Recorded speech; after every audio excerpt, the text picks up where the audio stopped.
The story starts with our main man Kai checking out this girl all chained up, and he wonders if she is a demon or an angel. This girl straight up asks him for help, but Kai can't even believe she's looking to a human for help. Humans and other races have been going at it like a hardcore war. But this girl, she ain't got a clue about that, and Kay's getting mad and frustrated because it's like nobody remembers what the real world's about.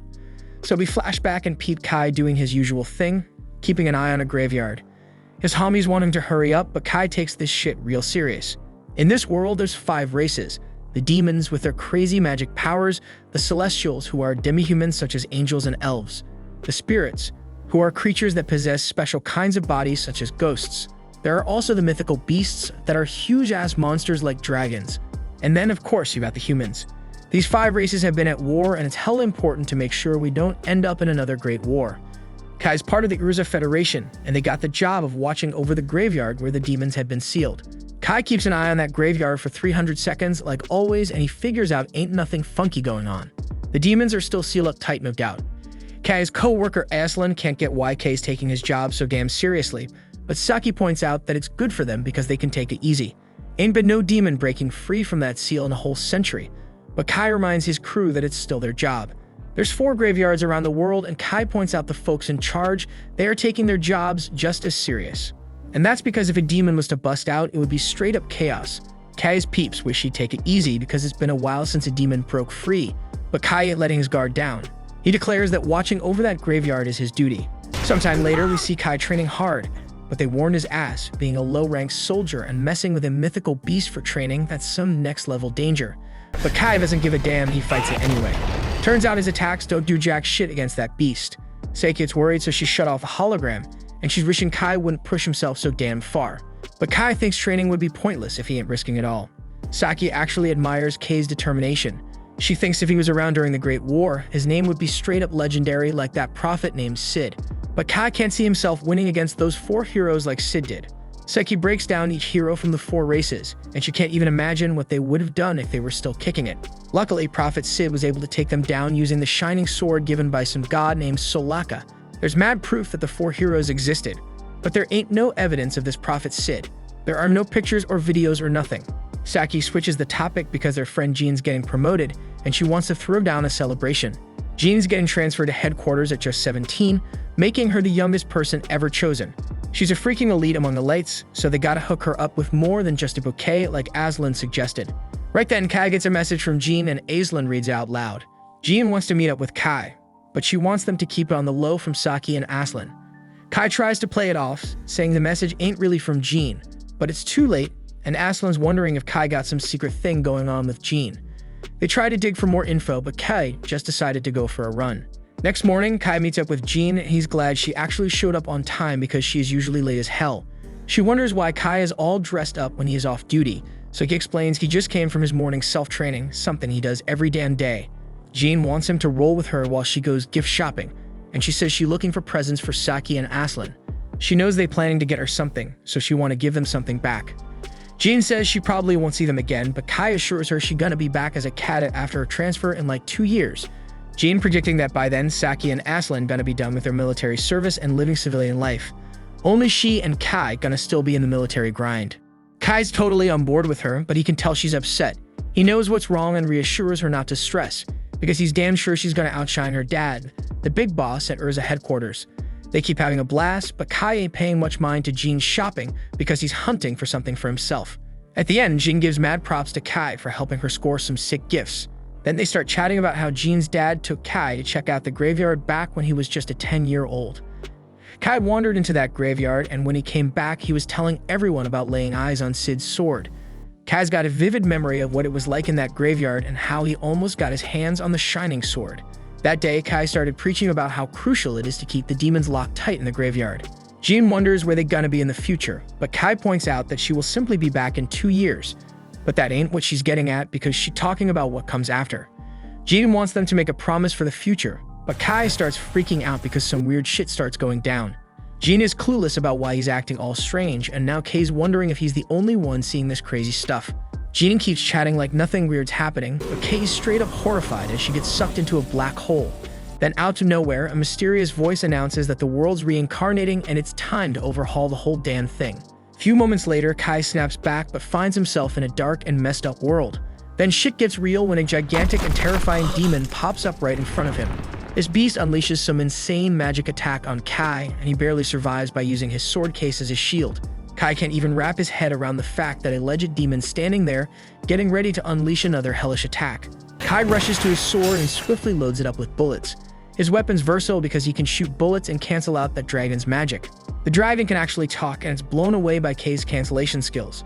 Kai breaks it down, saying he used some modified elven bullets crafted with elven magic. But the demon just keeps coming at him, and Kai ain't phased one bit. He closes the gap between him and the demon, showing off his insane fearlessness. Kai's sword can't pierce the demon's skin, but he takes advantage and lets off a shot up close and personal. Exhausted as hell, Kai explains that the bullet he just used is a modified Drake bullet that mimics the breath of mythical beasts. It's his first time using it, but Kai's stoked to see that he's moving just like he does in training. He's feeling hella confident now that he knows he can actually take on real-life demons. Just then, another demon shows up and starts talking smack about how it's laughable for a human to think it can take down demons. Kai's impressed by how well this demon speaks English, but the demon explains that the most effective way to control a slave is by using its own language. Kai's clueless about why the demon's calling him a slave, but there's no time for thinking. The demon says Kai smells dangerous, so it's ready to wipe him out. Just when things look grim, someone saves Kai with a flashbang and they bounce. This girl tells her crew that they've got the Wanderer secured and she needs to know where Kai's from. Kai's shocked to see that this girl is Saki, but she ain't got a clue who he is or how he knows her name. Kai reminds her they're friends, but she swears she's never seen him before and neither has Aislinn. Kai can't wrap his head around why they don't remember him, so he reminds them they're from the same agency. They look at him like he's speaking gibberish and explain they're just soldiers in the resistance. Now Kai's the one feeling lost and confused, so Saki starts spilling that they're with the human rebel army. This just causes more confusion to him, so he asks them to tell him everything about this world. Aislinn and Saki think he's all messed up from facing a demon, assuming he's forgotten stuff. They try to help him remember, explaining there was a huge war between the 5 races and humanity ended up on the losing side. Kai is shocked, of course, because in his world humanity actually won. Aislinn goes on to say that they lost a war over 30 years ago and the other 4 races took over cities worldwide. And damn, humans are struggling to survive, running and hiding like there's no tomorrow. The world's now ruled by the other races, and they stay fighting each other for turf. Aislinn and Saki introduce Kai to Neo-Vashel, the human city. A group of humans snagged an underground spot that was still intact and flipped it into an underground city. Their resistance holds it down, protecting the folks living there by going toe-to-toe with the other races. Kai wonders how the hell humans lost the Great War, but Aislinn and Saki don't even gotta say it, it's pretty damn obvious. They point out how freaking powerful that demon he just saw was. They explain that they roll up on humans in groups, leaving them no chance to beat them. And on top of that, each race got a boss they call a hero, and these heroes are some seriously strong individuals. All this sounds hella familiar to Kai, so he starts wondering what the hell happened to Prophet Sid, humanity's damn savior. Kai can't believe his ears when they say they never heard of Prophet Sid. He tells them that Sid's supposed to be the hero who whooped the other races' asses. Aislinn hits the nail on the head, saying if they had someone like that, they wouldn't be living underground like they are. Just then, the main crew rolls up, and Aislinn explains there are multiple human cities around the globe with resistance groups in each one, all overseen by the main core. The resistance commander is someone who saved countless lives, and Kai's jaw drops when he sees his Jean. Especially because everyone thinks she is a dude. Aislinn and Saki introduce Kai to the commander, explaining his memory is a bit foggy. Jean starts to leave, but Kai can't handle it all and stops her. He tries to jog Jean's memory about who he is and how they were just shopping a few minutes ago. Jean's clueless and assumes he's got her mixed up with someone else. Kai can't even comprehend that she straight up doesn't know who he is, so he straight up asks her why she's fronting like a dude. Jean's hella shocked to hear that, and Kai reminds her about how she wanted to outshine her dad as his daughter. Some soldier named Fallon steps in and Jean decides to dip. Kai's new crew's worried about him, telling him to get some rest. That night, Kai starts digging through some historical docs and realizes that the only records missing are the ones about himself and Prophet Sid. That's when it hits him. If Sid never existed and humans lost the Great War, then why the hell do the graveyards where the 4 races are sealed still exist?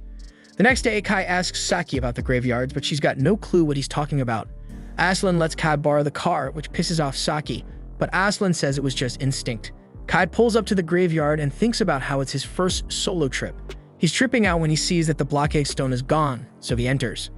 The darkness fades into light and Kai's jaws drop when he lays eyes on the shining sword just chilling there. This straight up proves to him that the legends about Sid gotta be true. Kai grabs the sword from the mantle and a loud voice hands him the world coordinate key, calling it the code holder. Suddenly, a massive shining door opens in front of him and Kai hears a girl screaming for help. Kai's mind is blown because he ain't in the graveyard no more, so he climbs up some big-ass stairs. At the top, he sees a whole bunch of chains keeping just one girl locked up. Her wings look like a mix of demons and angels, and the hot girl begs Kai to set her free from those damn chains. Kai is all confused trying to figure out what the hell race this girl is, but then she tells him her name's Rin, begging for him to save her one more time before passing the hell out. Kai is standing there thinking if he should help her or not. See, Kai hates demons, and this girl doesn't look like any demon. So even though he ain't too sure, he decides to set her free against his better judgment. He grabs his sword and tries to slice the damn chains, but those chains are tough as nails. Ain't no damage happening at all. Next, he busts out his bullets, but even that ain't enough to break the chains. My man's losing hope because he ain't got no other weapons on him. But then it hits him. He's still got that special sword. He tries to remember what the hell it's called and shouts out code holder. And his gun sword starts transforming into this golden code holder thing. Kai can't even believe he's holding the same sword Sid used to save humanity in his timeline. He raises that badass sword and takes another swing at the chains. For a hot second, it looks like he just wrecked the whole damn dimension. But shit goes back to normal and the chains are sliced clean in half. The girl's freed and starts falling to the ground, so Kai catches her. As soon as she opens her eyes, she freaks out and flies away from him, screaming for some chick named Vanessa to come out. She says that she wants a rematch with Vanessa and ain't fair of her to send some weak-ass demon to try and kill her. But before Kai can explain that he ain't a demon, Rin's already launching attacks at him because she hates demons. He manages to dodge the first attack like a boss, but he can't escape the second energy blast she throws his way, and now he's starting to regret helping her. But just as that blast's about to hit him square in the face, he remembers something the system mentioned about the code holder being able to break fate itself. So he grabs that code holder and slashes that magic ball in half. The magic disappears, leaving Kai and Rin both shocked because no way in hell could a measly demon block her attack. Finally, Kai spills everything and tells her straight up that he ain't a demon. He asked her where the hell she even got that idea because he has no wings or tail, so clearly he's just a damn human. Rin realizes she messed up big time, so she apologizes for mistaking Kai for a demon and attacking him suddenly. But she has this deep hatred for demons, so whenever she sees one, it's all about that violence, no questions asked. Luckily, Kai hates demons too, so at least he knows for sure she ain't one. But he is still clueless about her race, so he asks her. But she pleads with him not to ask her about that. Kai agrees to drop the race talk for now, but he has other questions like where the hell they at. But Rin had no clue either. All she remembers is fighting Vanessa, and then she's suddenly stuck in this place. Kai recognizes the name and asks if it's the same Vanessa who's a hero to demons, and Rin confirms it. That surprises Kai because Rin picking fights with heroes and all. So he asks if she's really that strong, and Rin proudly claims she could wipe out a whole damn army of demons if she felt like it. But she also admits that Kai's just as impressive because he managed to block her attacks. She is curious about how he pulled it off, so Kai is about to spill about his sword. But just then he peeps a portal behind Rin, and out comes this ugly-ass monster. The monster starts talking about some fate singularity entity waking up and how it's a major threat to the new world, so it's gonna start doing its thing, get rid of it. The monster tries to take out Rin, but Kai swoops in and saves her at the last second. This monster has serious power, so Kai says he and Rin have no choice but to run, and she agrees. So he grabs her hand and they both dip. Unfortunately, they don't even know where the exit is, and that monster still got access to the portal. It reaches its nasty-ass tendril into the portal and snatches Rin. Then it declares it captured the singularity and starts this termination protocol, forming orbs to erase Rin from existence. Kai can't handle seeing that, so he decides to stop standing around and take action to save her. He busts out the golden sword again and slices that monster's tendril in half, wreaking havoc on the dimension in the process. The monster spots Kai and peeps that he's holding that forbidden sword, but it can't wrap its head around why the hell the sword's here or how a human like Kai got his hands on it. Now that Rin's free, Kai ain't sticking around to find out what the monster's planning. He grabs Rin and jumps through that hole in the dimension, taking them back to the graveyard on Earth. Kai's a bit confused, but he's relieved they made it out in one piece. Rin's feeling hella relieved too because she was scared shitless she might kick the bucket.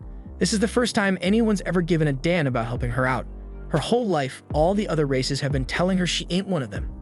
And the demons have been the cruelest, always calling her an abomination. That's why Rin got into that massive fight with Vanessa. Kai tries to comfort her, saying he knows how she feels because all his friends don't remember him no more.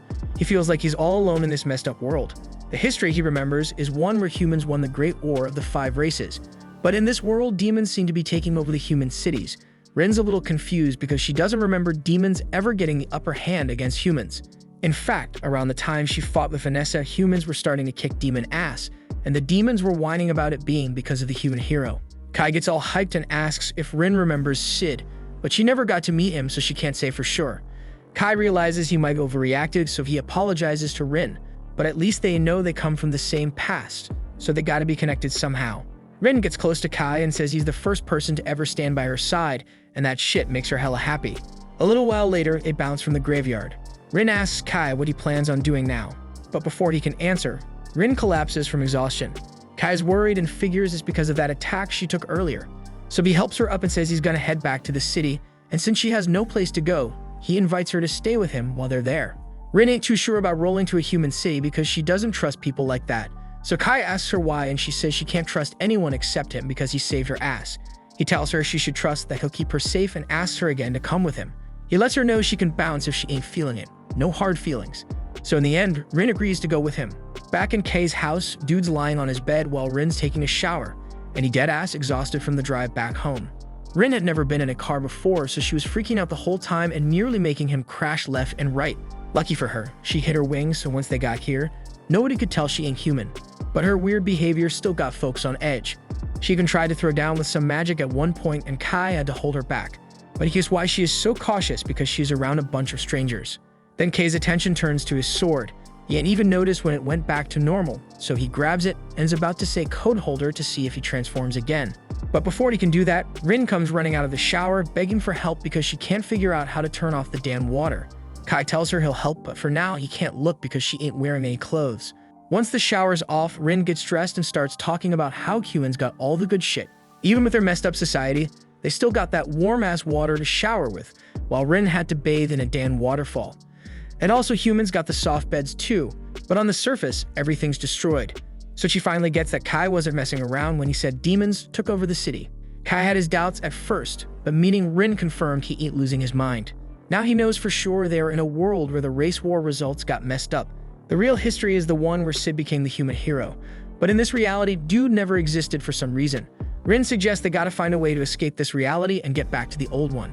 That's the solution to their problem, but Kai doesn't know if there's actually a way to make that happen. They hit the bed after that, but late in the night, Rin jolts awake and warns Kai about some strong-ass magic vibes, meaning the demons are launching an attack. Outside, the demons just busted through the city ceiling going on a rampage. Kai already knew humanity was screwed in this messed up reality, but he didn't realize how damn helpless humans were against demons. Ain't no hero around to save them either, so Kai decides he gotta step up and take Sad's place for the sake of humanity. The defense units start blasting bullets at the demons, but they know the little bullets ain't gonna do shit. So Saki darts off to grab the machine gun, but right before she gets to it, a demon rolls up behind her about to cast a spell. But at the last damn second, Kai jumps in and saves her, knocking that demon to the floor. He tells Saki to use water against the demons because if they soak that shit up, they'll get too heavy to fly. And once they grounded, she should toss some grenades their way. Just then, Kai notices a demon turning Aslan into a freaking stone. So he fires an anti-magic bullet to break the spell and save his life. The demon then sets its sights on Kai, trying to pin him down, while another demon sneaks up from behind to attack. But Kai slips past that sucker and shoves the first demon away, while Rin takes care of the second one with a blast. Afterward, Kai thanks Rin for the backup and gives her props for her strength. But even with her badass power, ain't sure if they can save the city on their own. Aslan and Seki come running up to Kai, asking him how the hell he's destroying magic with bullets and knocking demons around with his fists. Kai breaks it down for them, explaining that he comes from a world where humanity won the race war. His fighting style and special bullets all come from that world. But Saki and Aslan still ain't buying Kai's talk about alternate timelines. But before they can ask more questions, Aslan gets a message saying 2 demon scouts got away. And if the scouts report back to their leader about this underground city's location, a whole damn army of demons gonna swarm in and wipe out every last human. Aslan says he gotta report this to the rebel army headquarters. And Saki asks Kai to come with them because his strength makes him a valuable asset. So Jean gonna welcome him for sure. Kai agrees to join them, and they all head to the headquarters in the old royal capital. That place got wrecked years ago, but that's exactly why they chose to set up their headquarters there. Demons ain't gonna think of searching for them in a destroyed place. The one who came up with the idea was Jean's dad, but he retired as the head of the rebel army 2 years ago because of an injury, so Jean took his spot. They roll up at headquarters and both Kai and Rin get brought in to meet Jean. She already got the reports from Aslan, so she asks Kai to spill about this alternate timeline he mentioned earlier. Kai spills on all he knows, but the other big shots in the room call him a liar for dropping such a ballsy claim. But Kai brings up how he and Jean were tight as kids in the previous timeline. He mentions Og and Jur, the nicknames Jean always wanted to be like. The names catch Jean's ear, but she keeps quiet for now and decides to wrap up the meeting. Later that night, Jean wants to link up with Kai. Seems like she's starting to be a bit more open to the idea that Kai might have been spitting the truth. Not many folks in this world know she's a woman, and Og and Jur were her dad and grandpa's nicknames. But that doesn't mean she believes every damn word he said. Still, she thinks his fighting skills and knowledge can be trusted. She lays out a plan to link up with other human cities and push back the demons planning to invade Neo Vashel. But Rin ain't feeling it. She thinks that plan's just gonna attract more and more demons as time goes on. Plus, if some high-ranking demon shows up, the whole thing's gonna go to shit. Gina knows it's a risky move, but she can't think of nothing better to protect the homes of the survivors. That's when Kai drops a bomb. He says they only gotta take down one demon to solve this mess, and that's Vanessa, the hero of the demons. Jean thinks it's straight up crazy to even consider going up against a powerful demon like Vanessa, but Kai's confident that the code holder can handle her. He says he and Rin are gonna be the ones to go head-to-head with Vanessa.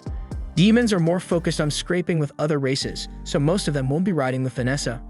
All Kai needs is for Jean and her crew to hold off the rest of the demons while he goes to engage Vanessa.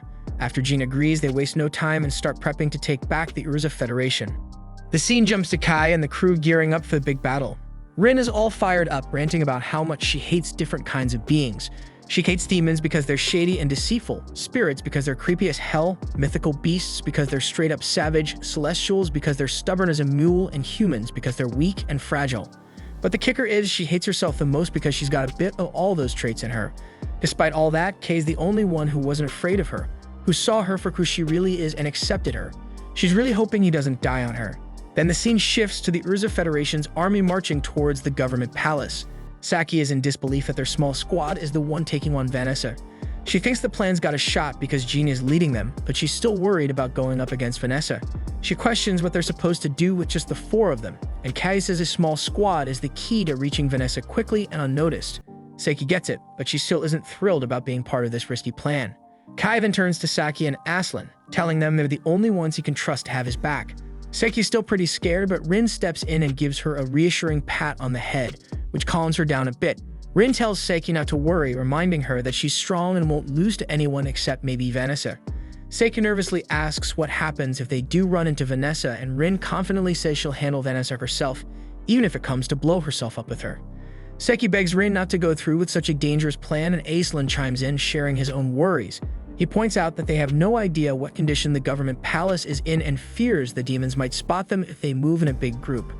Kai reassures him, explaining that demons are sensitive to magic and won't notice them because humans don't have magic. Aslan feels a bit more at ease and wonders if Kai picked up this knowledge from his world. Kai observes that Aslan seems pretty calm, but Aslan admits his hands are actually shaking. He adds that if they manage to defeat the demons, they'll be famous worldwide and might even get some rewards. Kai tells him that he's more reliable than the Aslan he used to know and says he's counting on him. They then arrive at their destination, ready for whatever comes next. Jean gives a speech to boost the morale of the soldiers. She knows some of them might be worried because of the short preparation time, but she reminds them how long they've been fighting. She tells them all that fighting was just the build-up for today. They'd only been nurturing their spirit and will to fight for so long, but now it's time to strike back and make their voices heard. They head into the capital through an underground passage, and Kai is shocked to see the government palace in ruins. The demons patrolling the palace spot them and attack with ice magic. Kai dispels the magic with his bullet and takes out the demon with his sword. More demons show up, and Rin uses her magic to wipe them all out at once, but Kai pretends one of his bullets did it. Aslan and Saki are surprised to see he has a bullet this powerful, and Kai tells them it's his strongest bullet. He then asks Rin if she can sense Vanessa, and she finds out Vanessa is on the top floor. Kai tells Jean he'll go look for the demon hero, starting with the top floor on the north side. Jean says she'll go with him part of the way, but Fallon informs them the stairs on the north side are collapsed, so they should use the ones on the south side. Jean understands and orders a group of soldiers to stay put and not let any demons into the government palace. She orders another group to rescue the prisoners from underground, and her group takes the emergency stairs on the south side. On the way, Fallon asks Kai about the lightning attack from earlier, realizing he wasn't responsible since she never saw him pull the trigger. And she figures out it was Rin's doing. Jean then asks Kai if he's still up for fighting Vanessa alone, and he says he is. She then informs him the demon should be gathering soon, and Rin then notices an imp summoning a large demon on their way up. They're too late to stop it, and it summons the demon. The demon grabs one of the soldiers, but Fallon saves him, telling the others to go on ahead while she deals with this small fry. They leave her behind to handle a demon, and outside, the group of soldiers are also fighting some demons, and the second group saves the captives, and Jean and the others head into a room. Jean gets hit by a powerful lightning attack as soon as she walks in, but she's totally fine. Rin notices she's wearing an elven garment, and Jean explains it's a magic item called the Sacred Light Garment, which they got from an elven village. Jean says this is the best thing for magic resistance. She tells them her forces will handle the demon and tells them to move on. Kai and his group move forward and put on some armbands. Saki is surprised to learn these armbands will keep them hidden from demons and wonders how they work. Rin tries to explain its barrier magic, but Kai warns her not to. Rin says a human made it by copying angelic barrier magic. She explains it bends light to hide them, and they continue on. A demon approaches them and Saki tries to attack, but Rin stops her. The demon passes right by them without noticing. They're all relieved the barrier is working, and soon they reach the breaker room. They tell Saki and Aslan to stay there and cut the power if it looks like they're losing to Vanessa. Kai explains they'll use the dark to escape, and he'll send a signal when it's time. Kai and Rin move on, but then they hear an alarm. Kai worries they've been found, but Rin says her barrier should still be up, and Kai realizes it might be the building's infrared sensors. They keep going and spot some demons waiting for them. One demon says that human machines come in handy sometimes, revealing that the demons use the surveillance system to track them. Kai asks if this demon maintains the system, and he learns that Vanessa suggested using it. Since the slaves handle maintenance, it's hassle-free, and the demon hero is pleased with the invasion. The demon is curious why they'd risk a suicidal mission. Kai asks him to lead them to Vanessa, but the demon says he'll use them for his own amusement. He and the other demons then attack Kai, but Rin quickly flies him out of the way and takes him to the stairs leading to the next floor. She blocks off the demons and tells Kai to go ahead while she handles them. Kai isn't happy with this plan but has no choice, so he moves forward. The demons then catch the scent of every race coming from Rin, and they're confused about what she is. Rin says she doesn't know and admits she hates demons. Then she gets ready to attack them with her magic. Kai then finds Vanessa's room and is surprised to see that the demon hero is a hot succubus. We then cut to Jean battling the demon from earlier, with the others backing her up with gunfire. Jean tries to strike the demon, but he grabs her sword and attacks her with fire magic. Her elven garment protects her, and the demon realizes this. Jean's sword then transforms into a bow, and she uses it to take down the demon. Before dying, the demon notices that Jean is using angelic and elven magic items and warns her that these items will drain her life force because humans can't use magic properly. Jean finishes him off and says she chose death willingly.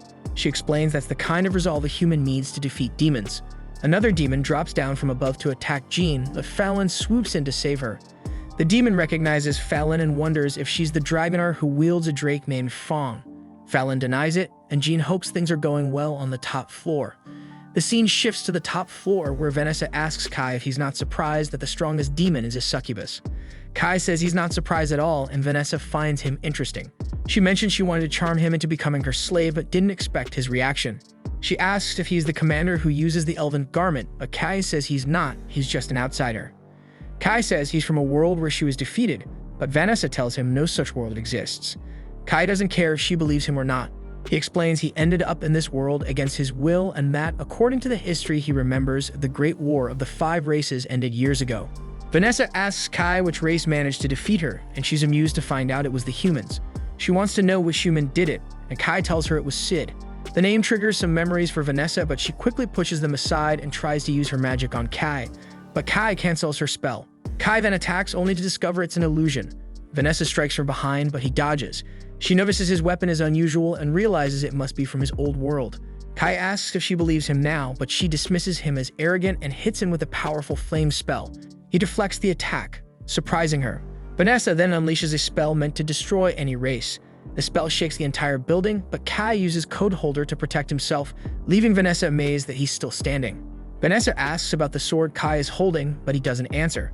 Suddenly, Rin hits Vanessa with a lightning spell. Kai sees that Rin is badly hurt from her earlier fight with the demons. She explains she got scared when the building shook, thinking Kai might be dead, so she came to check on him. Rin challenges Vanessa to fight her, but before she can, the monster from earlier appears through a portal and binds Vanessa. The monster notices strange changes in Vanessa and realizes she's been affected by the forbidden word. It tries to exorcise Vanessa from this world, but she manages to break free and recognizes the monster as one of Alfreya's servants. Vanessa retaliates with a powerful fire spell, severely injuring the monster, but it's still alive. The monster escapes through the portal to recover, and Kai is stunned by Vanessa's strength. He can't believe Rin was fighting someone this formidable. Rin admits that the Vanessa from her world wasn't this terrifying, and she's genuinely frightened by her power. Vanessa then tries to heal her injury by focusing her power, but it doesn't work. So she decides to prioritize dealing with Kai and Rin instead. Rin knows they don't stand a chance against her, so before Vanessa can attack, she flies in and tackles her, telling Kai to get out of there because she won't be able to hold Vanessa off for long. Rin throws up a shadow prison barrier around herself and Vanessa to buy some time. Vanessa sees its spirit magic, but it's way too weak to stop her. Rin gets thrown back when Vanessa breaks through the barrier, but before Vanessa can finish her off, Kai charges in to attack. Since Vanessa is focused on him now, she redirects her blast at him instead. Kai manages to block most of it, but he still looks pretty messed up. Rin can't believe she let Kai get killed. Vanessa taunts her, asking if she plans to avenge Kai's death or if she'll just run away. Rin is fed up with Vanessa's trash talk, so she's going all out to make sure Vanessa pays for this. Rin unleashes her full power, and her body starts showing traits from all 5 races. Vanessa thinks it's amusing, but Rin isn't messing around anymore. She lands a solid punch, wiping the smile off Vanessa's face. In this new form, Rin can actually go toe-to-toe with Vanessa and push her around. But it turns out Vanessa was just playing with her. Vanessa finds Rin's chaotic form fascinating, but she questions why Rin didn't use it sooner. If she had, she might have bought enough time for Kai to get away. Vanessa wonders if Rin was scared to show her true nature or if she was worried about being called a monster. Rin starts crying, but Vanessa reminds her that she only has herself to blame. Vanessa is the demon hero and will do whatever she wants, but Rin had the chance to save Kai and doesn't go all out because she was afraid. It's her hesitation that got Kai killed. As much as Rin hates to admit, Vanessa's right. It's her fault Kai is dead. But that doesn't matter now. Nothing she does can bring Kai back, so she just wants to die and take Vanessa down with her. She grabs Vanessa's hand to slap a curse on her. Before Vanessa even realizes what's happening, blood droplets start oozing from her skin. These drops are Vanessa's life force, and there's no way to defend against them. They'll keep falling until both Vanessa and Rin are dead. Normally this would be game over for Vanessa, but she's still got a card to play. Suddenly, Rin collapses and Vanessa explains that even though the curse can't be blocked, its power depends on the caster's magical strength. Rin usually would have had enough magic to make it work, but they're in Vanessa's base and she had set up some major countermeasures for attacks from other races. Behind Vanessa is a huge curse circle that messes with spirits, magical beasts, and celestials. Since Rin is all 3, the curse is hitting her 3 times as hard, so it's crazy that Rin lasted this long. She can't even get her revenge for Kai, so she just sits there and apologizes for not being useful. Vanessa is getting fed up with Rin's weak axe, so she gets ready to finish her off with one last blast. But before Rin gets killed, the blast is blocked by Kai, who's somehow still alive.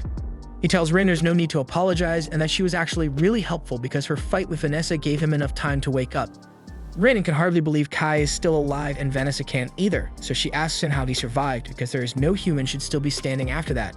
Kai remembers using the code holder to protect himself from the blast, which is the second time it saved his life in this fight. But he keeps that to himself and just gets ready to face Vanessa. Vanessa's pissed that Kai would dare challenge her, so she reminds him he's just some trash who survived by luck. Her last attack almost killed him, and the only reason she couldn't finish him off was because Rin was keeping her busy. Kai says he's fighting so hard because Rin risked her life for him, so he's going to do the same for her. Vanessa's got a look of intrigue and asks Kai if he's got some kind of plan to take her down because she's really curious to see what he's got. Humans always talk big about showing their potential, but she's never been impressed by any of them.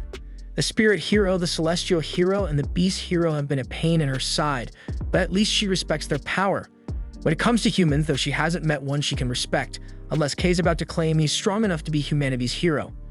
Kai tells her he's not aiming to be humanity's hero, but she asks to see what a human can do, so he's going to show her exactly how powerful a human can be.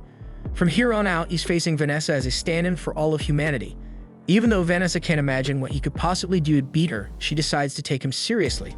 She uses her magic to summon a mini-meteor to smash Kai, but Kai slices it into pieces with the code holder. Vanessa's impressed he cut through her magic so easily, but she's far from done, so she starts casting a bunch of Hellflame spells. While she's at it, Kai calls Aislinn and tells him to cut the power, so all the lights in the place go out. Vanessa realizes she can't see anything even though she's got a literal flame on her shoulder, and since Kai doesn't have any magic, she can't sense him either. But even without magic, the sword is loaded with magical energy, so she targets the sword with her Hellflame attack. As the dust clears, she's shocked to find Rin holding the code holder while Kai is already behind her. All those years Kai spent training finally pay off. He locks Vanessa in a combo, and has Rin toss his sword over so he can finish her off. The last thing Vanessa says before getting sliced is, "I guess I lost. Good game, human." As Vanessa collapses to her knees, her body starts falling apart from all the damage. Rin and Kai notice something's up with her, and then Vanessa's memories come flooding back. She remembers everything about Sid and the whole world reincarnation deal. She can't believe she let herself fall for it after Sid warned her something like this could happen. After hearing that Vanessa knows about Sid, Kai starts grilling her to spill all the details. Vanessa tells him about this crazy thing called world reincarnation that Sid talked about. Apparently, someone messed with the timeline and changed history, so Kai's gotta find this person, who's probably one of the other 3 heroes. Sid saw this world reincarnation coming, which is why he gave Vanessa his sword to keep it safe from enemies. That sword's the key to fixing all the mess made to this world. Kai's curious why Vanessa and Sid would team up when they're supposed to be enemies. Vanessa explains that she did fight Sid once, but he earned her respect as a serious fighter, and they ended up working together. There's a lot about the old world Kai doesn't know, so Vanessa warns him to watch out for the Zero Code. It's some seriously tricky magic. On top of that, Vanessa tells Kai he did a damn good job against her, and she was really impressed. From his plan to use the darkness to his guts and combat skills, she now gets what he means by human spirit. Even though she's pissed about losing, she'd love to face him again. And if they meet up next time, she's planning to have a lot more fun with him, but as a succubus. Kai's kinda speechless after what Vanessa just said, but the fight's exhaustion hits him and he ends up dropping to his knees. Still, he's relieved he actually took down Vanessa. Word about Vanessa's defeat spreads fast, and soon all the human survivors are back at the Urza Federation, ready to start taking it back. Things are finally looking up for the humans, but while everyone's celebrating the win, Kai's stuck on what to do next. Rin notices he's off and asks if something's wrong. Kai mentions he thought something happened to them, which is why they're the only ones who remember the old world. But if Vanessa's right, then it's actually the other way around. The world got flipped upside down, and somehow they're the only ones who stayed the same. Rin's saying she wants things to go back to how they were because this new world freaks her out, and Kai's on the same page, but he's got no clue how they'll set everything straight. Just then, Jean rolls up to Kai and Rin to show her thanks. Even though the place is a wreck right now, the only reason humans managed to take back their city is because of what Kai and Rin did. That's why she wants to thank them on behalf of the rebel army. But she notices Kai and Rin don't seem too thrilled despite their win. Kai tells her he's actually relieved he won because he doubts he'd be able to take Vanessa down if they cross paths again. Now that Vanessa's out of the picture, humans can rebuild the city and maybe even make it better than it was before. But that's a job for someone else, not her. The folks who were around when the Federation first fell to the demons would be way better at leading the rebuilding efforts, so Jean is not stepping up for that. But if she's not going to help with the rebuild, Kai and Rin ask what her plan is. Jean explains there are 3 other federations that got taken over by the other races: the Iowa Federation, the Yulin Federation, and the Scholz Federation. Each one's under control of a different race, and each has a human rebel army fighting back. She plans to head out and kick off a big operation to unite the rebel fronts. The word about Vanessa's defeat is spread all over, and humans everywhere are more fired up than ever. That's why Jean's hoping Kai and Rin will come with her to help out the other rebel armies. If they team up, they might be able to pull off what the humans in Kai's old world did and kick out all the other races. Jean's gonna personally lead the soldiers and make sure Kai and Rin get all the support they need, so she's asking Kai to fight alongside them. Kai looks a bit shell-shocked for a second, so Jean makes sure to mention he'll be well compensated for all this hero stuff. But it's not like Kai's not down to help humanity win. He was just thinking about how grown-up this version of Jean is. In his old world, Jean was amazing but had this kid side too, like calling him up during his training, dragging him on shopping trips, and stressing over her future with friends. But it's hard to picture this Jean doing any of that. Kai agrees to team up with Jean to fight the other races and free humanity. He reaches out his hand for a handshake, and they seal the deal. They head down to the ground floor where Jean pumps up the soldiers, asking if they've all had a good rest. They're all buzzing with energy since this is the first time they've slept without freaking out about demon attacks. They're stoked about taking back Urza, and Jean fills them in on the plan to reclaim the other federations. Meanwhile, Kai tells Rin he's going to finish this 5 races war himself. If there's no Sid to save the day, then it's on him to step up and be humanity's hero. And while he's at it, he's going to track down the person behind the world reincarnation and set everything back to normal. Afterward, Rin finds herself dreaming about the time she was desperately fleeing from that monster we saw earlier, with Sid by her side, offering some cryptic advice. She wakes up and we see she's in a car, headed straight for the Iowa Federation. Aslan is floored that they're already on another mission when they've barely had time to catch their breath after defeating the demons. So Saki tells him they don't have much choice. Requests for help are pouring in from other countries, and Genie is their last hope, so she hopes the capital will be rebuilt by the time they return. Aslan can only hope the demons don't retake the city, but Kay's mind is elsewhere. He flashes back to when the battle ended, and as they were cleaning up, Rin caught the scent of demons in the air. They followed the trail, but found nothing at the spot where the smell was strongest. That's when Rin quickly realized it was a trap, but before they could escape, they were caught in a barrier with no way out. That's when Vanessa's sisters showed up, launching an attack. But the badass Kai cut through her assault with Code Holder. She then made another move, but Rin shut her down and Kai asked for straight up what she wanted. So she casually introduced herself as Hymeril, the succubus, and Kai immediately felt the heavy pressure she was giving off, just as intense as Vanessa's. She admitted she was shocked that her sister had been taken down by a mere human, saying it must have taken a string of miracles to pull it off. But if she'd been at the royal capital at the time, he wouldn't have stood a chance. Then when Kai asked if she was there to avenge her sister, Hymeril simply laughed. She admitted that she did love her sister, but now that Vanessa was out of the picture, she is now the new top dog. In fact, she was grateful to him. So she let him in on a little secret. The demons could easily retake the capital if they wanted, but they're letting the humans hold onto it for now. She suggested both sides should take a breather from the war, and Kai realized what she was hinting at. Pushing the fight any further would leave them open to attacks from the other races. Hymeril offered a deal. The humans could keep the royal capital, but in exchange, all other territories would belong to the demons. She asked if Kai agreed to the truce, and he assured her that he passed the message along to his commander. But Hymeril wasn't done. She subtly pushed Kai to go after the other 3 races, clearly hoping they'd all wipe each other out. She even teased that she'd reward him with a kiss if he succeeded. Kai is unimpressed and makes it clear he isn't interested, but she leaves him with a parting shot, saying she'd take what she wanted by force someday. As she departed, she warned him to watch out for Alfrea, who'd been acting strange lately, especially if they were planning to take on the Celestials next. Back in the present, Kai gathers the team, telling them that they need to leave the reconstruction efforts to others. Their mission now is to join forces with the Io Federation's rebel army and take down the Celestials. Sekai recalls that the Celestials are an alliance of elves, dwarves, fairies, and angels. Kai adds that these beings are even more devious and cunning than humans.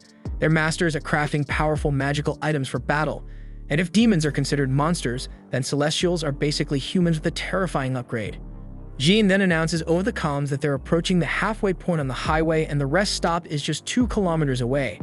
It hasn't been maintained in years, but it should be good enough for a quick break. Suddenly, Rin spots something and urgently asks Aslan to open the top hatch. She peers out and spots a dragon soaring above. Aslan finds this strange considering they're supposed to be in demon territory, but Kai quickly alerts everyone. Jean orders the convoy to speed up and try to outrun the dragon, but it's no use. The beast is too fast. Then the soldiers take aim and fire on Jean's command, but the bullets barely scratch the dragon's scales, and the creature destroys 2 of their vehicles. Then Rin unleashes her lightning magic on the dragon, while Kai plays it off as one of his shots, and together they manage to drive the creature away. Jean then orders all vehicles to stop and tend to the soldiers who are attacked by the dragon. The scene shifts to the soldiers at camp where the injured are getting treated. Rin and Kai have a tent all to themselves, and Kai can't help but feel a bit guilty for taking up so much space. He suggests that Rin could sleep in the tent for female soldiers, but Rin isn't keen on the idea.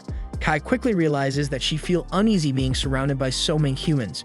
Just then, Rin tells Kai that Jean is on her way, and sure enough, Jean and Fallon step into the tent. Kai, puzzled, asks why they're here, and Jean explains that this is the tent for commanding officers, with the 2 of them serving as her bodyguards. Kai is taken aback, and Fallon pulls him aside for a private word. Outside, she tells him she'll be standing guard outside the camp all night, while he's responsible for the inside. She also points out that people might realize Jean is a woman if she stays with her. Kai agrees, and Fallon informs him that Jean will be removing her armor when she's about to sleep, leaving her in light attire. So she gives him a stern warning not to get any funny ideas, and Kai assures her that he won't. Fallon then entrusts him to take care of Jean. Back inside, Kai sees Rin giving Jean a massage, which Jean is clearly enjoying, even promising to return the favor later. Watching this, Kai muses that pretending to be a man must be tough, and Jean quips that he'll only understand when he has to pretend to be a woman. Kai then brings up the dragon they encountered, admitting he hadn't expected such a mythical beast to appear in the Urza Federation. Jean speculates that they might be scouting the area after Vanessa's defeat, but she reassures him that the capital is well defended. She then casually mentions that she tosses and turns in her sleep and apologizes in advance if she kicks him during the night. Later, as they sleep, we see Kai struggling to catch even a wink of rest, with both Jean and Rin clinging to him in their sleep. The next day, the journey continues and Aslan quickly notices that Kai looks absolutely exhausted. He assumes it's because Kai's been up all night guarding Jean and Kai. Too drained to argue, just lets the misunderstanding slide. As they press on, Rin spots the imposing border wall in the distance and Aslan informs the group that they're about to cross into the Io Federation. Jean then briefs everyone saying their destination is Cassiopeia, the 8th city, which is just outside the capital and where the rebel army has set up base. As they drive towards Cassiopeia, Saki is on edge, ready to blast any celestial that crosses their path, confident that their weapons are more effective against them than other races. Kai, trying to keep things under control, tells her to chill out before she ends up shooting a human by mistake, because the celestials and humans look almost identical. Jean then gives the order to stop the vehicles and they continue the journey on foot. Along the way, Rin casually picks some fruit and starts munching on it.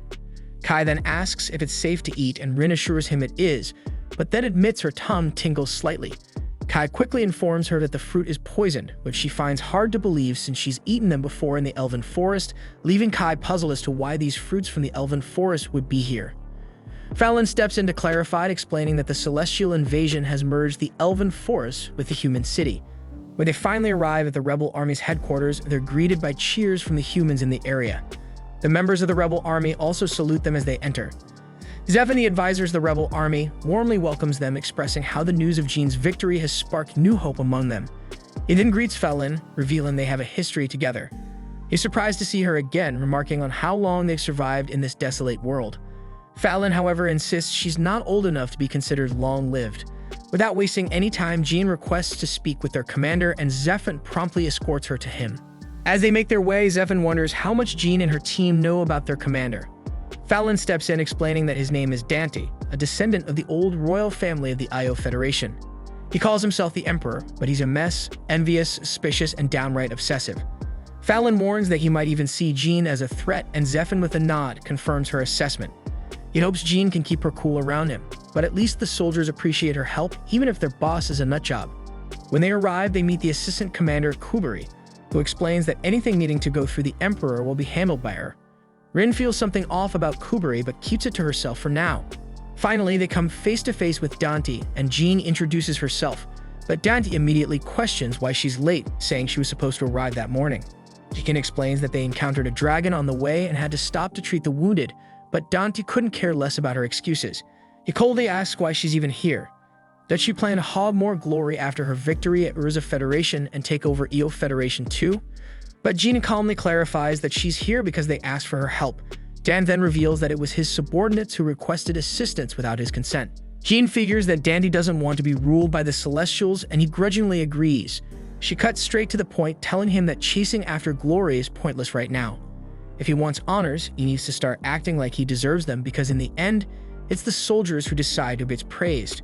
She adds that if he steps up and leads like a true commander, the people will respect and praise him. Dante, however, is shocked, and more than a little insulted, that she would dare give him advice. The scene shifts to a strategy meeting between Jean's forces and the rebel army. Zephyr lays out the situation, explaining how the angels, fairies, dwarves, and elves are spread across the land, but admits that these areas are uncharted territory for humans. Jean quickly realizes this means they have no clue where the celestial hero is hiding, so she boldly offers to lead the search herself. She asks Dan for permission to borrow some elite soldiers, but Dan shuts her down, claiming it's foolish for a general to be on the front lines. Jean is undeterred and responds that she's willing to put her life on the line for the soldiers who are fighting for these lands, inspiring the rebel troops with her words. Later that night, we catch Rin getting Aslan to cook something unique.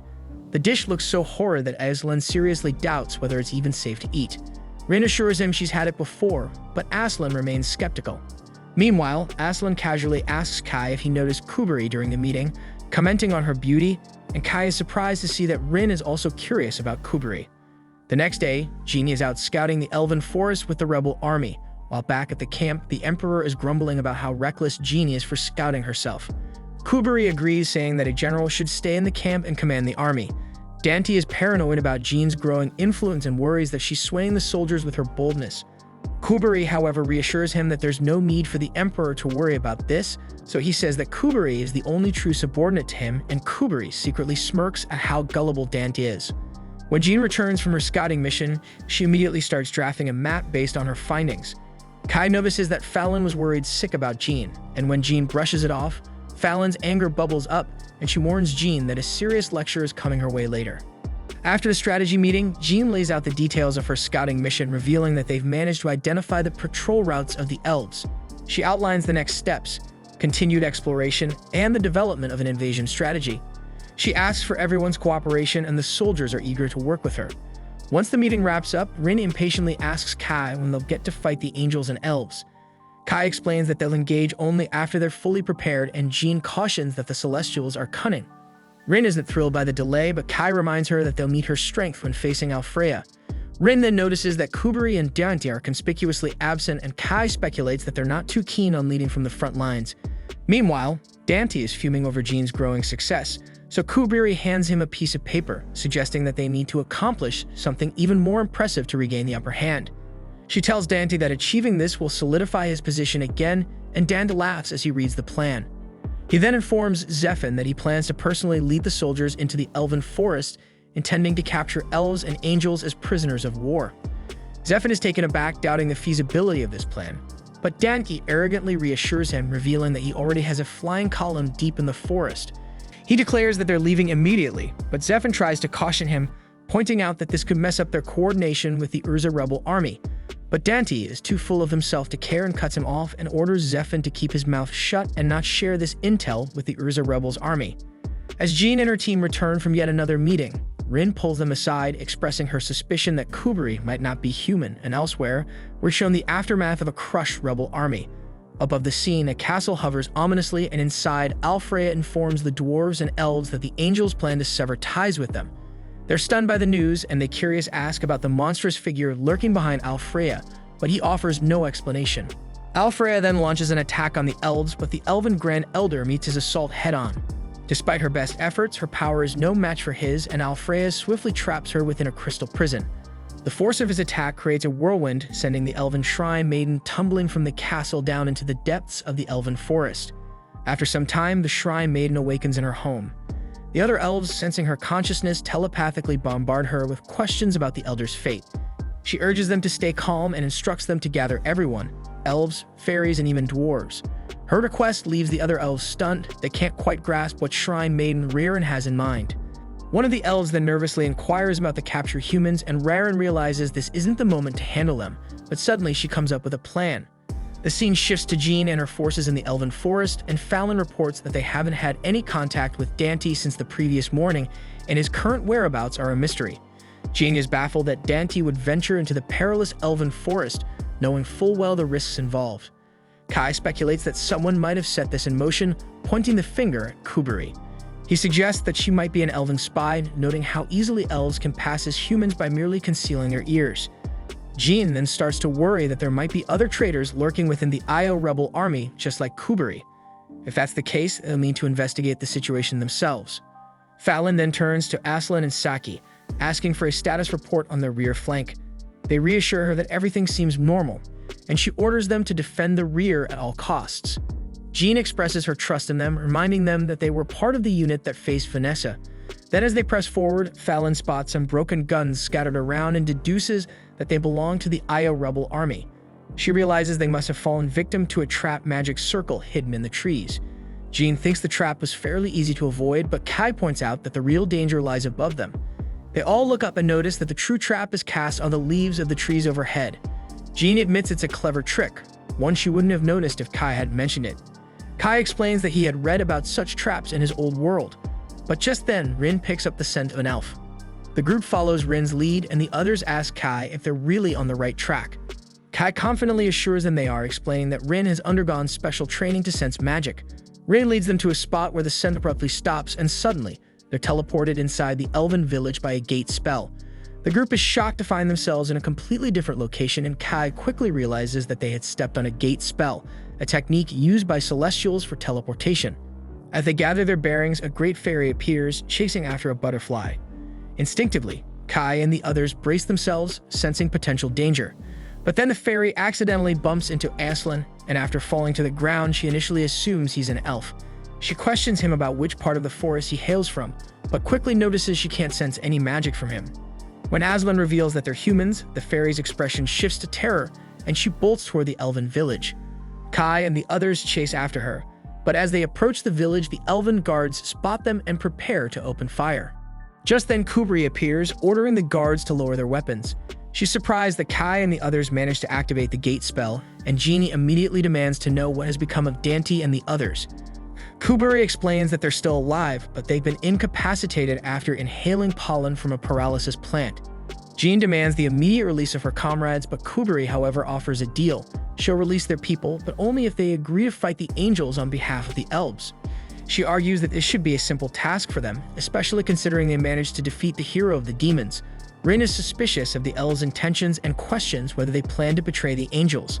Kuburi clarifies that it was the angels who betrayed the elves first, and she leads them to Rewritten. Rewritten greets them, noting that this is the first time humans have ever set foot in the elven village, a fact they should be proud of. She introduces herself as the village's shrine maiden and inquires if they are truly the ones who defeated the hero of the demons. Jean confirms this, and then Rewritten, noticing Jean's elven garment, questions how she came to possess it. Jean explains that she took it from a group of demons near the borders of the Urza Federation, and that this happened a decade ago. Rewritten lets the matter rest because the garment wasn't directly stolen from the elves. Rewritten then proposes a contract. In exchange for the safe return of their captured comrades, she requests that they rescue their Grand Elder from Alfreya. Kai is taken aback to hear that the hero of the Celestials, Alfreya, has captured their Grand Elder. Rewritten sighs, explaining that Alfreya has changed dramatically. She recounts how he used to be warm and gentle, but recently he demanded that the elves, dwarves, and fairies bow down to the angels, a demand they simply couldn't accept. In response, Rewritten and the Grand Elder approached him on behalf of the other races, but instead of hearing them out, he captured the Grand Elder. She offers to provide some guidance for the mission, but makes it clear that the actual task of rescuing the Grand Elder will be up to Kai and his team, so Kai quickly realizes that the elves are trying to avoid direct conflict with the angels. Fallon, ever cautious, demands proof that Rewritten's story isn't a trap, and she points out that if they blindly follow her, their team could be annihilated by ambushes from both the elves and the angels. Kuburi, determined to prove their sincerity, offers her life as collateral, volunteering to accompany them to the Angel's Palace. She states that they can kill her at any point if they suspect treachery, but Fallon dismisses this offer. Fallon argues that Kuburi's life isn't worth the 6 of theirs, nor the 20 hostages they have. She demands either more lives on their side or a more valuable life to wager. Rewritten, seeing the seriousness of Fallon's request, agrees to accompany them herself. Kuburi immediately advises against this, but Rewritten insists. She calmly states that if Jean and her team feel something is amiss, they are free to take her life. Jean agrees to these terms, though Kuburi continues to caution Rewritten. However, Rewritten is resolute and explains that as the leader, it's her duty to take this risk, and if they do nothing, it would be akin to accepting the angels as their masters, so her decision is final. Rewritten adds that if the humans fail and anger Alfreya, her life will be the perfect sacrifice. She emphasizes that they must avoid triggering a civil war among the Celestials, so she orders the dwarves and fairies who have been eavesdropping to stand down and return to their posts. Once they leave, she invites the humans to sit down, promising to explain the situation in full detail. As night falls, Kai stands watch while Rin sleeps peacefully nearby. Rewritten then approaches him and she seems puzzled by human behavior, questioning why they insist on staying awake at night, especially with a fire blazing, a clear beacon to any potential threats.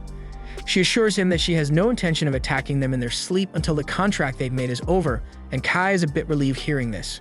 Rewritten is curious and says that she's heard that Kai and Rin took down the hero of the demons, so she pointedly asks if that same power will be enough to defeat Alfreya. Kai wonders if Rewritten wants him to kill Alfreya, and Rewritten makes it clear that they definitely will face Alfreya if they go to the Angel Palace, and if his power that defeated Vanessa isn't enough. They're all as good as dead, and Kai understands. She then warns him with a steely resolve that if he dares to run from the fight, she won't let him leave this forest alive, and he knows this.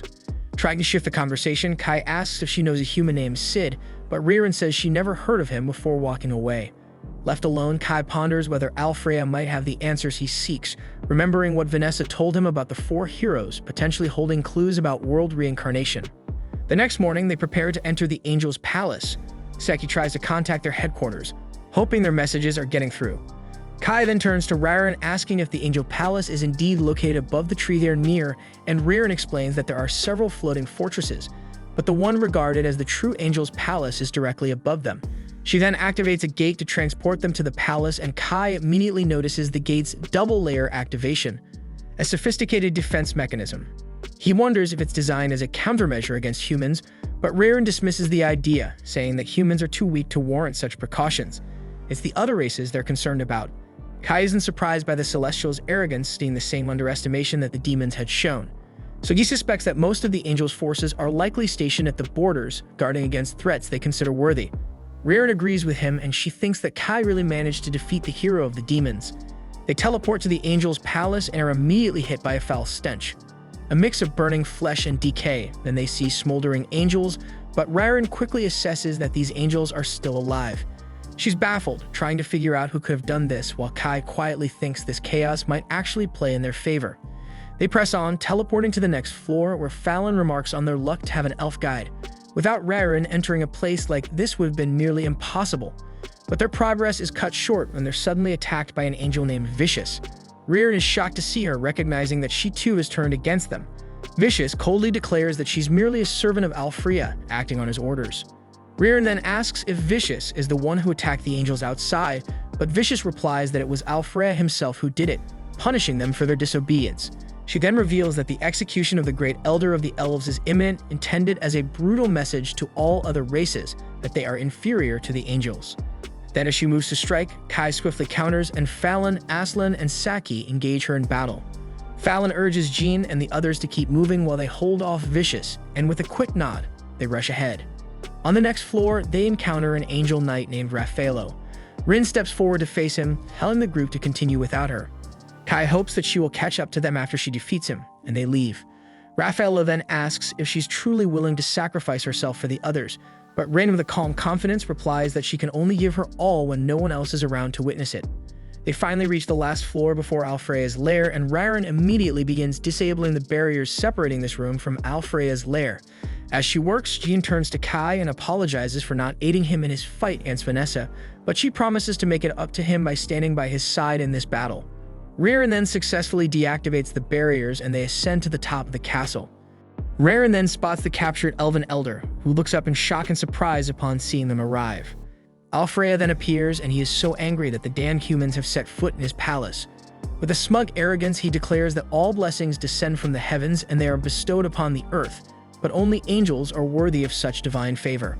The scene shifts to Vicious launching an attack on Fallon and the others, but Fallon quickly counters and strikes back at Vicious. Vicious then realizes that Fallon's sword is forged from Drake's fang, and she remarks that she's heard the power of a Drake erupts with impact.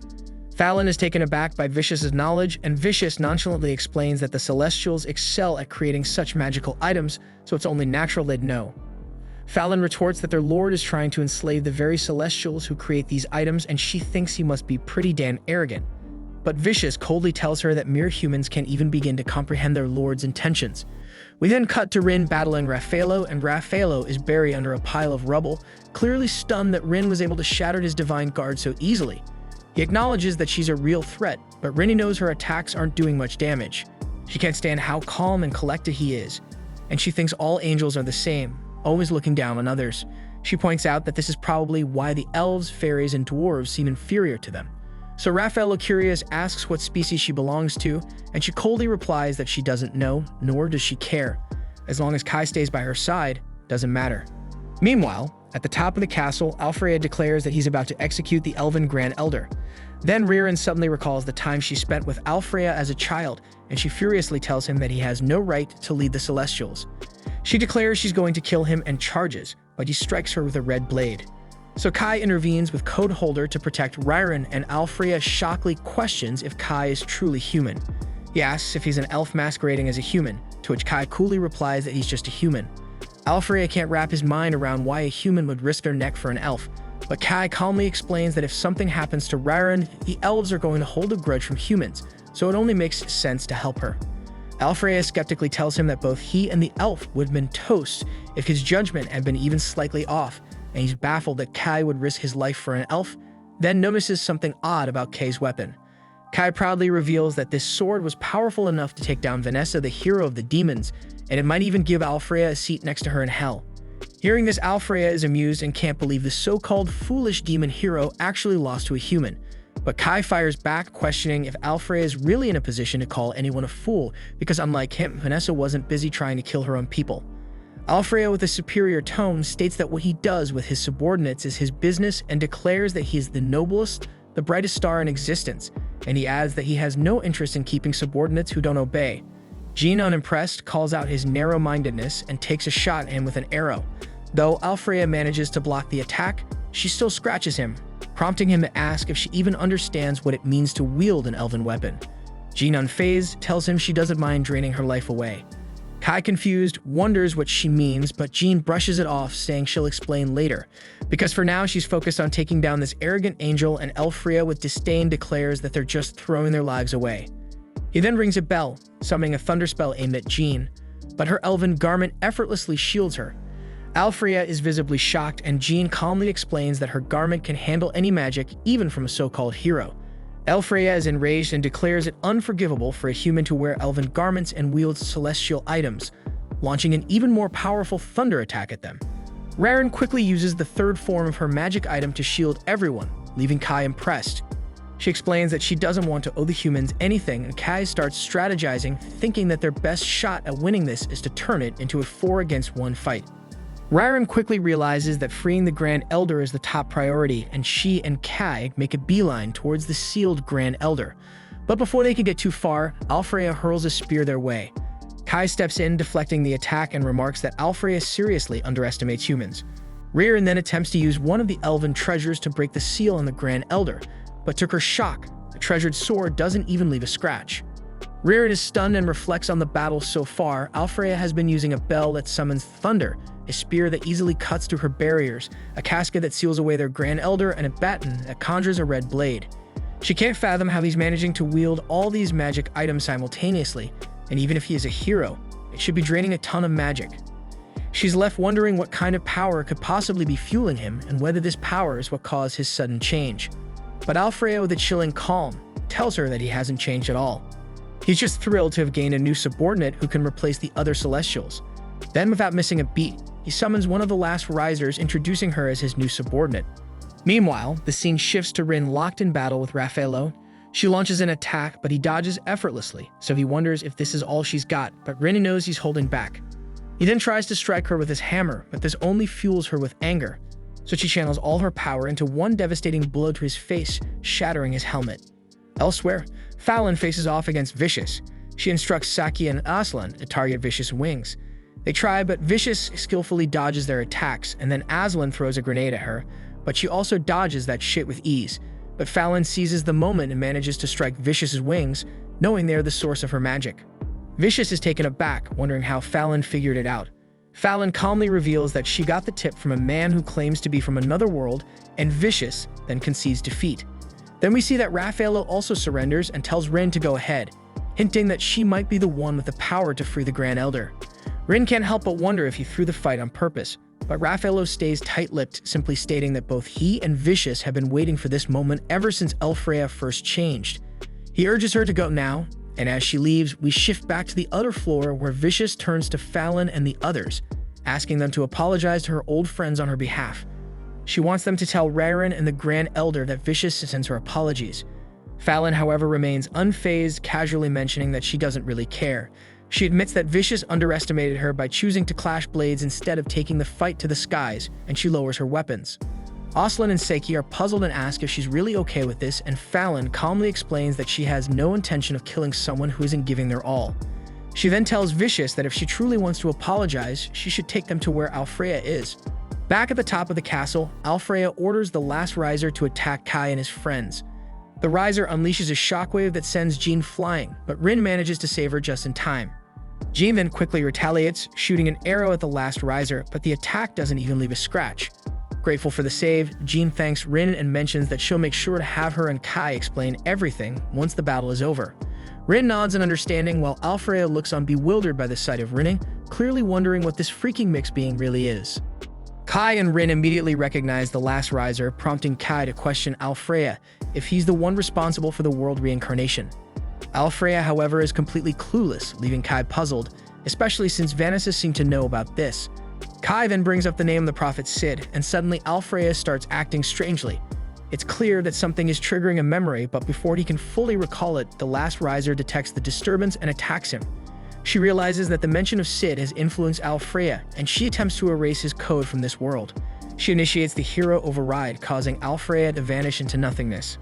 Kai and the others are left in shock, utterly confused by what just happened.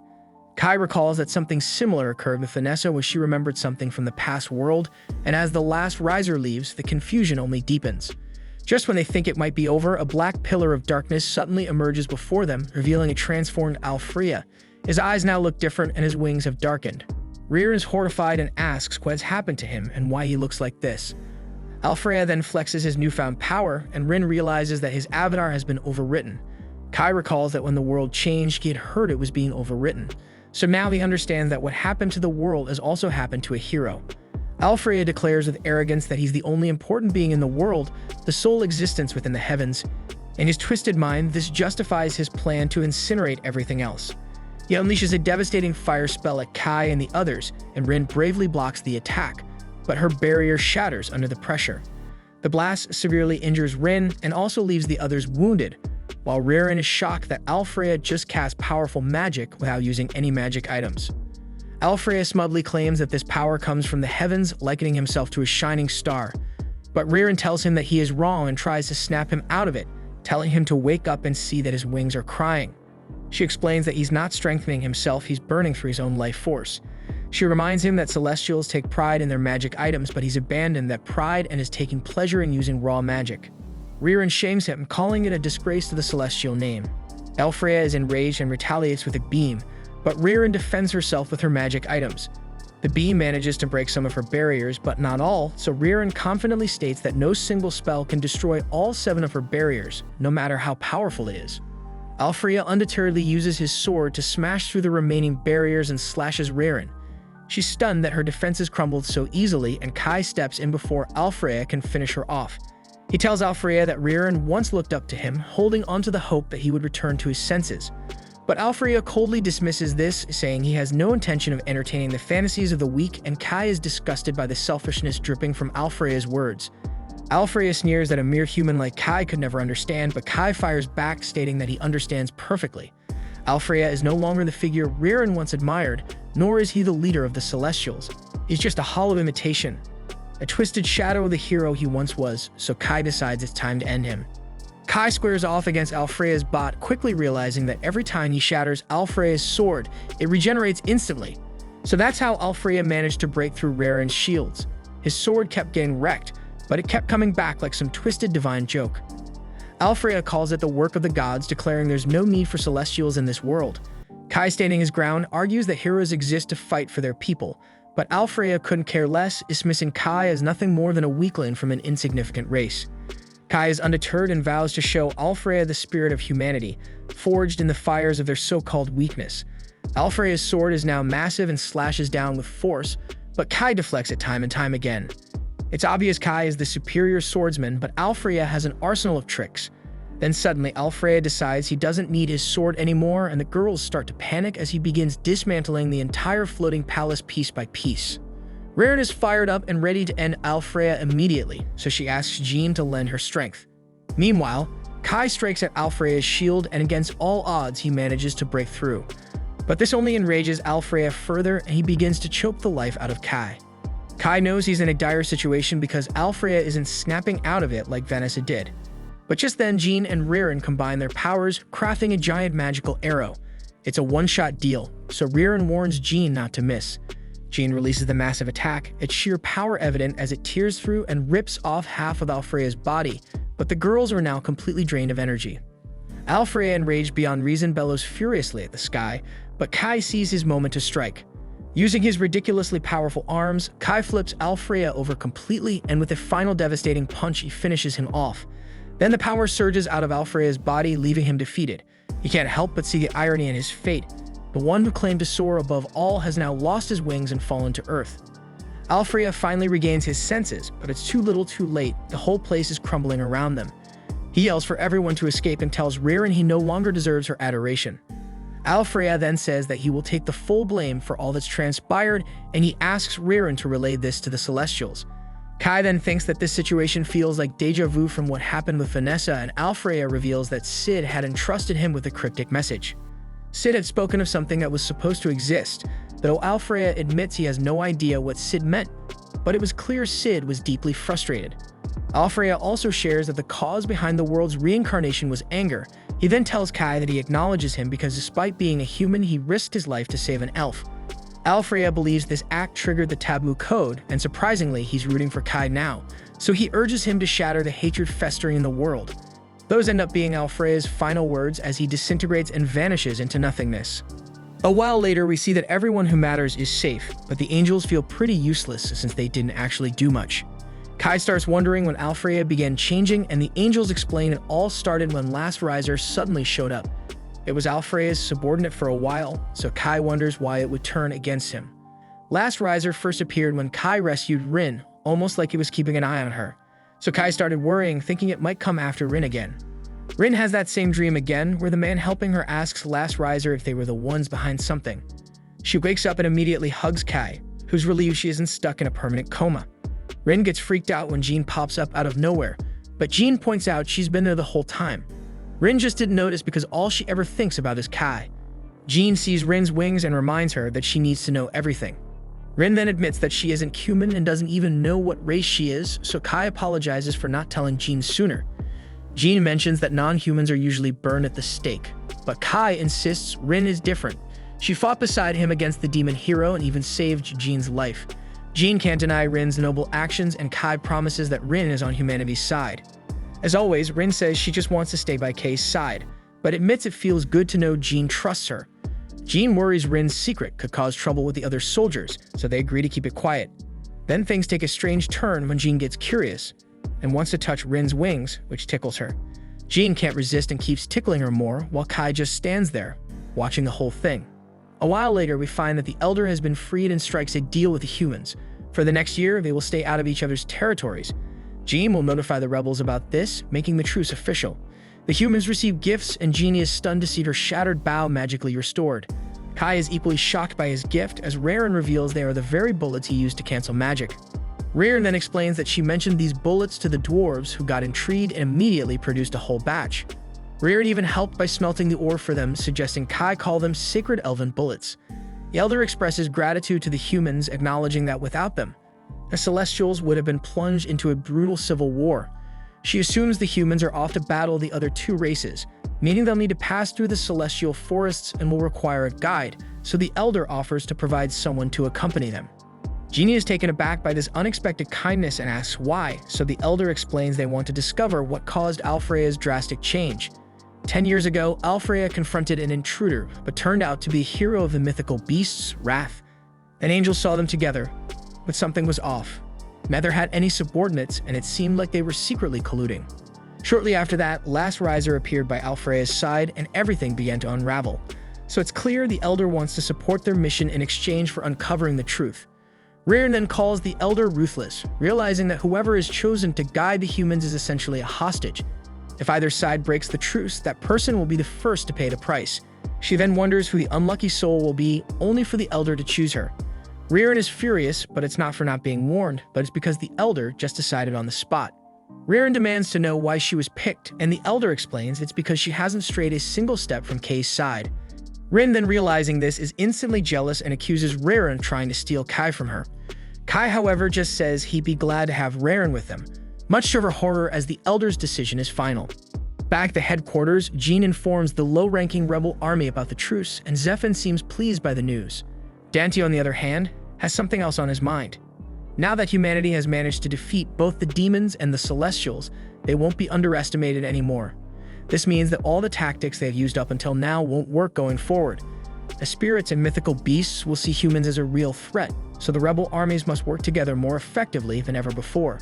Dan then brings up the commander of the Yulan rebel army, known as the Lion King Balmon. He's an old acquaintance of Fallon, who praises him as a great commander. Dante, feeling a bit touchy, assumes this means Fallon doesn't think he's a great commander and starts to get upset. But he quickly pulls himself together and explains that their surprise tactics won't work on the other races anymore. They'll need to go head-to-head in battle, and for that they need a solid alliance with the Lion King. Fallon decides to cut straight to the point, telling Dante that if he could drop his ego, he might become a leader for all of humanity.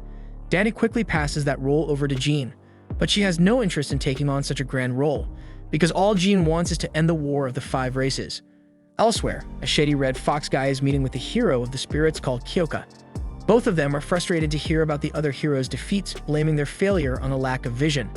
They had both half-heartedly resisted Last Riser and failed to keep her in check. The fox guy reveals himself to be Wrath, and things get heated fast. Kyoka accuses Wrath of lying about something, and Wrath coldly declares that it's time for the spirit race to vanish from this world. That's it for this video, guys. If you like this new series, leave a like for the next episode. And subscribe for more anime content. Thanks for watching. Bye-bye.